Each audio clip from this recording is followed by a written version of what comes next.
Health కేర్కి సంబంధించినటువంటి వ్యవహారాలలో ఏదైతే వాస్తవంగా ఇన్సూరెన్స్ కడతారు, ఏళ్ల తరబడి కడతారు, కరెక్ట్గా చావు బతుకుల మధ్యన ఉన్నప్పుడు అదేమో పనిచేయదంటారు, లేదంటే ఆసుపత్రిలో చేరిన అసలు సందర్భంలో అది పనిచేయదంటారు. ఇలాంటి ఇబ్బందులు ఆల్రెడీ మన దేశంలో ఫేస్ చేస్తున్నాం. అయితే అమెరికాలో ఇట్లాంటిది ఏకంగా ఒక హత్యకి దారితీసినటువంటి పరిస్థితి. హెల్త్ కేర్ సీఈఓ హత్య ఉదంతం అన్నటువంటిది సంచలనం సృష్టిస్తోంది.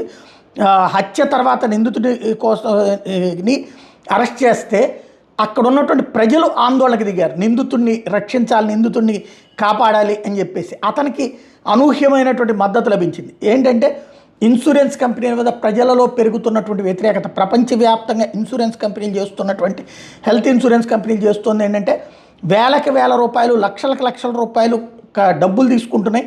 కానీ కరెక్ట్గా అవసరమైనటువంటి సందర్భంలో ఆసుపత్రి పాలైనటువంటి సందర్భంలో వర్తించదని ఏదో ఒక సాకు చూపించి, మనం దాంట్లో సంతకాలు పెట్టేటప్పుడు 100 సంతకాలు పెడతాం, మనం అవన్నీ చదివేది లేదు, చచ్చేది లేదు. బట్ దాంట్లో ఏదో ఒక కాజుని అడ్డం పెట్టి నీకు ఇంతకు ముందే జబ్బు ఉంది, మాకు ముందు చెప్పలేదు, లేకపోతే ఈ జబ్బుకు వర్తించదు, ఆ జబ్బుకు వర్తించదు, ఆ జబ్బు కారణంగా నీకు చావు బతుకుల మధ్యన పరిస్థితి వచ్చింది అని చెప్పేసి వదిలేస్తుంటే చివరికి ఆస్తులు అమ్ముకుని బ్రతికే పరిస్థితి వస్తున్నటువంటి నేపథ్యంలో ప్రజా తిరుగుబాటు అన్నటువంటిది ఇప్పుడు అంతర్జాతీయంగా కూడా చర్చనీయాంశం అవుతుంది.